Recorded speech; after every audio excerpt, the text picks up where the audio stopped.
What is going on, my broskies? My name is Toadskii, back again, here to bring you guys yet another One Piece Treasure Cruise video. And in this video, we're talking about the brand new batch of limit break expansions that are arriving to One Piece Treasure Cruise, which involves some very interesting summer characters. So over here, it lists all the characters that we're going to be going through in today's video. And kind of interestingly enough, the characters you see in the top row there, it actually mentions that these characters don't have regular limit breaks at all currently. So what they're doing is not only are they going to give them a regular limit break, they're also going to give them an expansion on top of their regular limit break. And it's kind of interesting because these characters were renowned for being absolutely terrible because they had pretty decent utility effects, but they lacked the crewmate abilities to actually resist some of the debuffs that they were going to remove. So let's see how they're gone in terms of making these characters better. I'm really intrigued to see what they've done to make these characters more worthwhile and characters that you may actually want to use in content. So without further ado, let's go ahead and kick it into high gear and discuss each of these characters receiving their limit break expansions. So the character that we're first going to have a look at on the list is Kalifa. So very briefly here, we can just we can see this is this character here, PSY Fighter Cerebral, and let's see her potential ability. So she's going to be receiving the INT damage reduction ability. She also gains an additional power slot. She gains a crewmate ability, reduces the character's special bind duration by 5 turns. That's already going to be very, very key. Also receives -1 cooldown, receives the pinch healing mechanic, okay, and then also gains an additional set of cooldown, and then gains a third potential ability of fear resistance. That is really, really good. So we can have a look here. Her special ability reduces paralysis and special bind by 5 turns.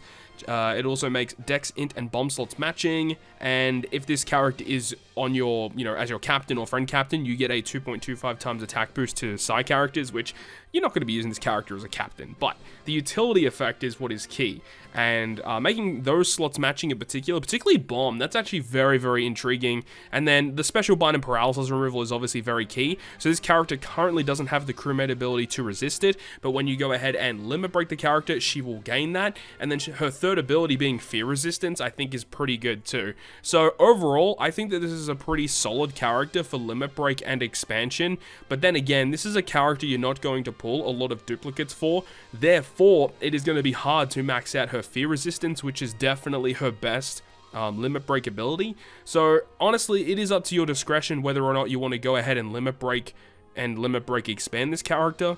I personally am probably going to limit break it just to get access to the special bind removal crewmate ability, but at the end of the day, it's up to your discretion, but I think this is a good update for the character. The next character on the list is Sugar, very similar to Kalifa in terms of the release scheduling of this character. So she's going to gain quick damage reduction. She gains a crewmate ability of making Cerebral and Striker characters' DEX slots have matching slot effects. It's not a very uncommon ability. If you took an aggregate of how many characters that have, matching slot crewmate abilities, you would find that DEX is the most common. That is the most common slot to be counted as beneficial as a crewmate ability. So this is really nothing that special. She gains an additional power slot. She gets additional cooldown. She gains another potential ability of reducing slot bind duration, and she gets another cooldown reduction, and then she has the recovery bind. So man, this character probably not worth it just based on those upgrades that she receives. So her ability itself reduces Rainbow Shield and Resilience by 5, gives you a full board of Dex slots, and then if it's your captain, you get the attack boost. Okay, look, that's actually a little bit better than what I thought. So she doesn't get rid of block slots, but she does give you a full board of Dex slots, and if you do use her as a crewmate, she's going to make them all matching for your team. What is she? She's a Cerebral Striker, not bad. But, I mean, the utility's not the best. The Rainbow Shield removal is good, but there's not too many situations where you need to remove Resilience. If that Resilience was replaced for, defense up or Threshold, this character would definitely see some play. So again, it's kind of up to your discretion. I don't think this character is that worth the limit break expansion, but if you find yourself in a situation where you need to use this character for whatever reason, you definitely want to go ahead and limit break her so you can get the best abilities out of her, right? But I definitely think Kalifa is a much better unit at the moment. Alright, so now we go over to Carrot. So shout out to the Carrot fanboys and fangirls out there. So let's go ahead and have a look and see what she's got packing. So she has the Dex damage reduction ability. She gains a crewmate ability of reducing the character's special bind duration by 5 turns. That's very good. And she gains a power slot. She gets cooldown reduction if you land a perfect strike 30% chance of crit, so it's a crit. Then we also have no additional cooldown once again, and her third ability is fear duration once again. Okay, this is actually looking kind of promising. I don't remember what she does though. So Carrot, Strength, Free Spirit, Powerhouse, reduces Special Bind and Chainlock by 2. Oh, that's pretty bad. And then reduces Rainbow Shield by 2, and if you have 3 more characters of the same type, doubles slot effects for 1 turn. Look, yeah, this character's pretty much never gonna see play. I wouldn't advise this one at all. Just straight up no. Next, we have Vivi. So this character is actually pretty good from my recollection. I'm expecting good things from Vivi here. First ability is side damage reduction. She gains a potential ability or a crewmate ability to reduce special reverse by 2 turns. It's very good. Gains a power slot, gets cooldown reduction. She gets recovery bind resistance, another cooldown reduction, and also receives fear duration. Dude, that's so good. And then we can have a look at her abilities and her artwork. So she is INT Cerebral Striker, and the special ability reduces cooldowns by 1, obviously very good for special reverse resistance, and then also reduces Chain Lock by 5 turns, changes block, dex, and psi slots into matching, and then the attack boost if she's the captain. So, I mean, look, the special reverse cooldown stuff is probably the most key component of the character. Reducing Chain Lock isn't super important, and the orb changing that she has is kind of niche. So, look, I can't really suggest this one. I guess if you're in real need of a special reverse resistance as an int character, then yeah, maybe this. You know, if you don't have, like, you know, Legend Bonnie, for example. But still, to be honest, I still think Kalifa is probably the best one that we've seen thus far. And next we have Smoothie. Now this character is kind of interesting because all of the characters that we talked about thus far have all been summonable units. Now this Smoothie was actually a free-to-play character that was given as a reward during one of the Blitz battles. So let's have a look and see what they've done to this character. The first potential ability, quick damage reduction. Crewmate ability, doubles damage from normal attacks dealt by character to strength enemies. So this character basically has no type disadvantage because it is a dex character. So normally they have type disadvantage against strength. That crewmate ability means that they hit for neutral damage against strength, which is pretty good. We have the additional power slot, we have cooldown reduction, we have if this character lands a perfect strike, 30% chance of crit, okay, makes sense. Cooldown reduction, and then also gains once per quest, reduces character's special charge time by 1 turn after character uses a special. So it's double special activation. That is pretty intriguing. Oh my god, this artwork goes crazy. Holy dude. I completely forgot how good this artwork was. Dex / Cerebral. So double special activation. That's actually pretty interesting. Makes Dex Psi Int characters Dex Psi Int slots matching for 2 turns and gives you a chain boost for 2 turns. That's kind of weird. I don't really expect to use this special twice. I mean, you definitely don't use it in the same turn. That wouldn't make sense at all. This special doesn't really fit with double special. I mean, obviously it means you can, you know, use a special ability on multiple different stages to get, you know, the effect to activate twice. But yeah, this is not a special that is really good with double special activation. So yeah, I mean, straight off the bat, this one is also kind of underwhelming in my honest opinion. So the final of this summer batch we have is Flampe. So this character does already have a limit break, but with her expansion, she gets an additional set of cooldown -1, and she gets another potential ability of, it looks like Enrage, which is kind of an odd choice for the character. So she is a psi-driven shooter, and her special reduces barriers by 2, boosts the slot effects by 1.75. If you have 4 or more characters of the same type on the crew, boost the chances of landing on that type slot for 5 turns. Yeah, very odd special. This character typically isn't used as a crewmate. Definitely sees a lot of play as a support. That's a very, very good support effect that she has.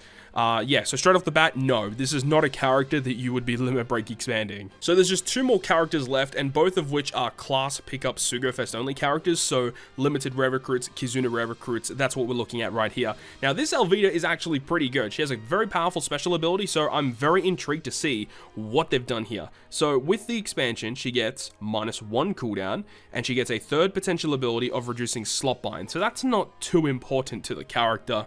Interestingly enough, she actually does have ship bind duration, which it's kind of like the reverse. You would expect the ship bind resistance to be a limit break ability, but for some reason they decided to make it one of her base abilities. But you know, just looking at the special ability of reducing blue shield and resilience by 7, 80% damage reduction, and if the enemy has a delay or a full immunity, then you get a 2.25 times color affinity boost to free spirit. It's a pretty good special ability that sees a lot of play in some niche content, but overall, like, this character doesn't really need the limit break expansion, and while yes, the -1 cooldown is nice, it doesn't make the character that much better. And I guess if you're running kind of like a speed team and you specifically need this special to be at lower cooldown, that's like the only situation I could see limit break expanding this character. Otherwise, there's just literally no reason. Like, this is just doesn't make a lot of sense as to why they'd even give this character slot bind. I mean, yeah, 5-turn removal, it's just not that important. And then the final character that's receiving a limit break expansion is Koala. Now, this character is a limited rare recruit that is focused on the fighter class, if I remember correctly. We'll go through all the stuff. So we can see that she does receive cooldown -2 this time, and her third ability that she gets, it looks like it's going to be pinch healing. Okay, bit of an odd choice once again.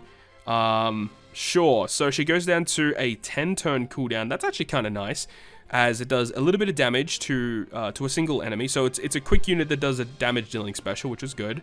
And then if the enemy has a full immunity or a delay immunity, changes fighter character slots, including block, into matching, and gives fighter characters a 2 times orb boost for 1 turn. So matching slots and orb boost, pretty nice effect in one special ability there. 10-turn cooldown, yeah, again, like, it's another situation of, like, if you're running like a speed team and you need the cooldown to be a lot lower than what it naturally is, that's the only situation I can see myself personally going out of my way to limit break expand this character, because honestly, there just isn't a lot of value here. I mean, for the amount of materials that you invest to what you get out of it, I just don't see the value here, personally. So I do find it kind of funny that the very first character that we looked at in this list is probably the most valuable character to limit break expand. The fact that this character has special bind removal, plus paralysis removal, a little bit of matching slots, and also has the ability to then resist the special bind that she didn't do previously. That's the most valuable effect. Though the thing is, though, is that we already have a lot of characters in the game that can already give you special bind removal, so I don't know if you specifically need this special ability to help you clear content. The artwork, though, is phenomenal. We can all respect that. But I think that another character that is, you know, that was kind of interesting that we kind of talked about was Sugar, because, you know, she has a pretty interesting special ability that reduces the Rainbow Shield resilience and also gives you deck slots, and then when you actually go ahead and limit break her and get her crewmate ability, she does make dex slots matching to Cerebral and Striker, so she essentially gives you a full board of matching slots, not block slots though, unfortunately, but and also it removes those 2 debuffs by 5 turns. I think, you know, Sugar and Kalifa are probably the 2 most interesting ones, but the other characters, you can definitely go with that, and it's not going to be that big of a deal. So with all of that being said, that is going to wrap up yet another One Piece Treasure Cruise video. Definitely let me know down below in the comment section, are you going to limit break expand any of these characters that we talked about in this video? Because honestly, I don't see too many of them being too valuable to a lot of players, but it really comes down to your opinion at the end of the day. Are you willing to put these limit break materials on the line, invest in these characters so that you can use them in content? They're definitely going to see some sort of play in the future, but I don't think it's going to be that common, that's for sure. But that's going to wrap it up from me. Thank you so much for watching. If you guys enjoyed the video today, make sure you go ahead and leave a like. And if you want to stay up to date with all the content that I post, including more One Piece Treasure Cruise content, make sure to hit the subscribe button down below. But on that, guys, I will see you guys within the next video.